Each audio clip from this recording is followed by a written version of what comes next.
Ralph, it is great finally talking to you. I remember when we spoke a couple of months ago, we had to do this over the phone, and we were kind of talking, like, where were you for the interview when we were doing it? I was in an Uber, so my Uber driver got to hear all the nitty-gritty details of music and EP. Did he say anything to you afterwards? It was very quiet. Yeah.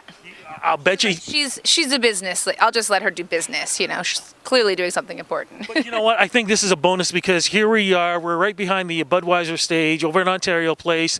This is CBC Music Fest. I think this is the place to talk to you, especially because this is a cloudy day, but you are bringing the sun out. I think the sun is going to come out. I'm not worried. I think at like 5 p.m. the sun is going to come out, and I'm going to like rip off my jacket and. Okay. Well, look. Can you rip off the jacket now? I mean, yes, it's a little chilly on the water, but we'll do halfway. We'll get warmed up. Let's get warmed up, and then we'll. There we go. There we go. Now, I wasn't sure. Have you already performed, or are you going to? No. I am going on at 4:55. Something like that. Okay, 4:55. 5:55. 5:55. What kind of show is it going to be like? Like, what is it like for you being on stage?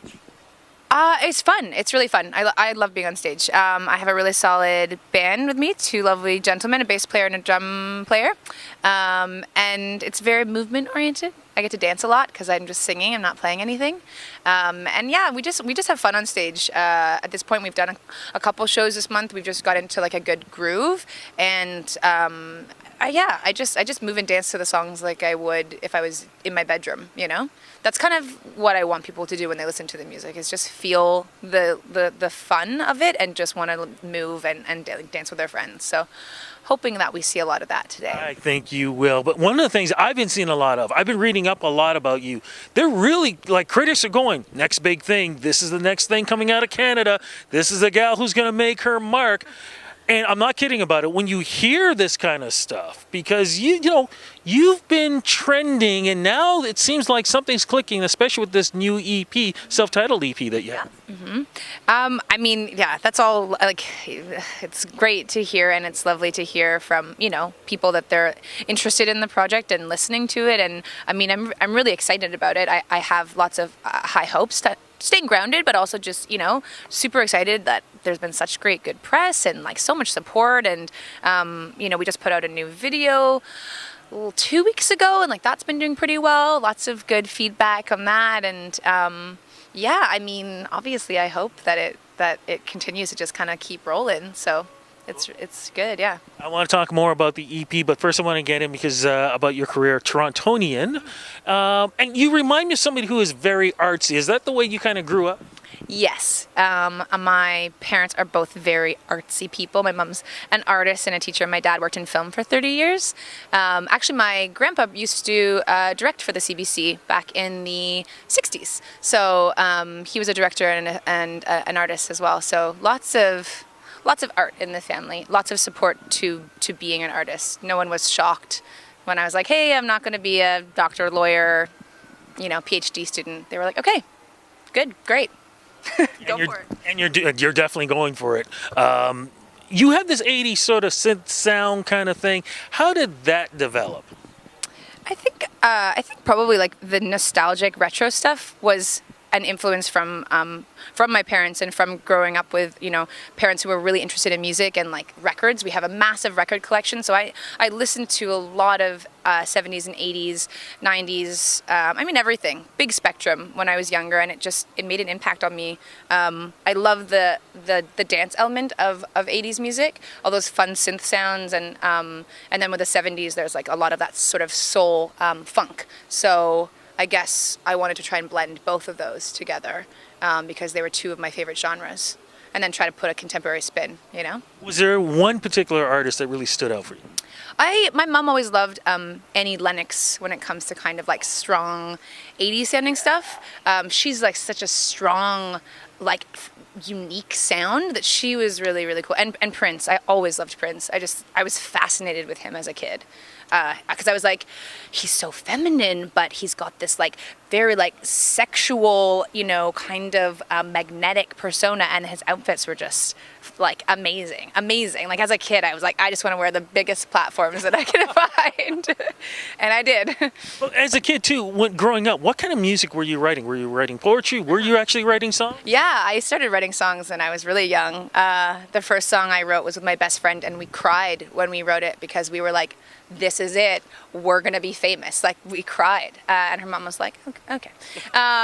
It wasn't very good, but it was pop. When I was like around that age, I was listening to like pop. Spice Girls, Hanson, Backstreet Boys. So I was writing like pop stuff and listening to pop music. So like at a young age, I was like, what's a pop structure? How does pop music work? Why do people like it? And so that's, I think, why I kind of wanted to go that route as well, because pop music's great. So here you are, you're getting out of school and everything, and now things are coming, this is becoming serious now. This is my career. What were some of the steps that you took leading into this EP? Working in retail. You got to start somewhere. You do. Writing a lot and like just like reading and writing a lot and like listening to a lot of music. And like just constantly going to live shows. Like I think that's when I get my most inspired too, is when I go to see live music. When I see a good band on stage and they just grab you, I leave and I'm like, I just want to go home and write music, Like that's sort of what fills me with like inspiration, is seeing great music. So I think that has been like a huge part of filling me with like the fire and the drive to kind of get where I am and where I want to go. Now, I was introduced to you seeing the video Teased, which I loved, and that's when I went, this young lady's got a big combination going on here. What was Teased all about?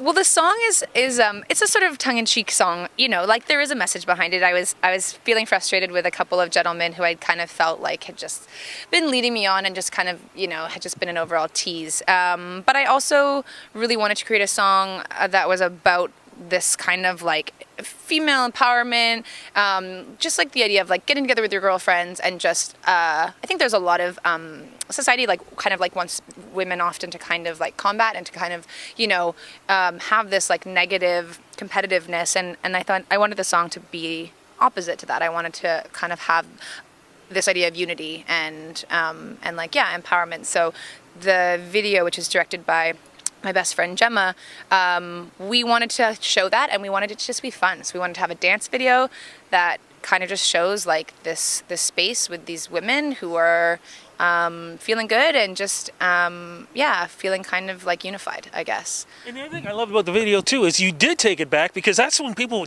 switch costumes and stuff like that. Must have been fun. It was an overnight shoot as well, so it was 10 p.m. to 10 a.m. So it was fun. I felt insane. I think we all felt insane towards the end of it, but I think that's what makes it so special, is that we're all like a little loopy by 10 a.m. The dance moves just become a little bit easier. You're like, what, I'm just gonna improv. And then a lot of the footage was just improv dance. Like when the women have their own solo dance, we just played the song and we were like, okay, cool, move. And none of them are professional dancers except for the choreographer, so they were like, it's cool just to see how people just organically move. That's what we wanted, like organic, interesting images. That's what I'm interested in. What's the new single? You kind of mentioned it before we started this interview. Yeah, so Cold to the Touch is our single right now that's on radio. So if you tune into CBC and Chum FM and Kiss 92, it's on the radio right now, which is really exciting. And we just put out a new music video for it, also directed by Gemma.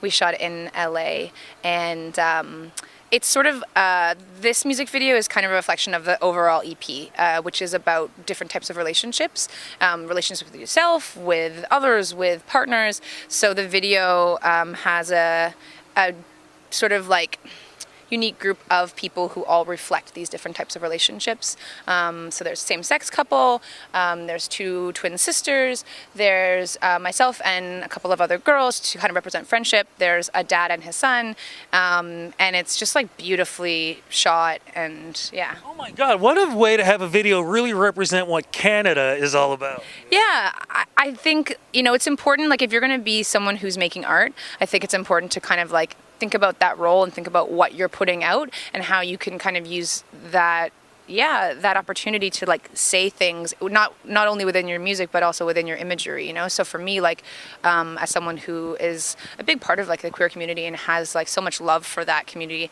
and they've been so supportive of me, it was really important for us to make sure that like we're just constantly including everyone within all of the aesthetic stuff we're doing within the lyrical content. And that's 2017, you know. Let's just make sure that we're putting out smart, forward-thinking content. Absolutely. So what's going to happen with the rest of 2017? Are we looking at an album in the future? Are we looking at more festivals, concerts, anything like that? All of the above. Writing for the album right now. So I've been doing writing in Europe, in LA, and in Toronto.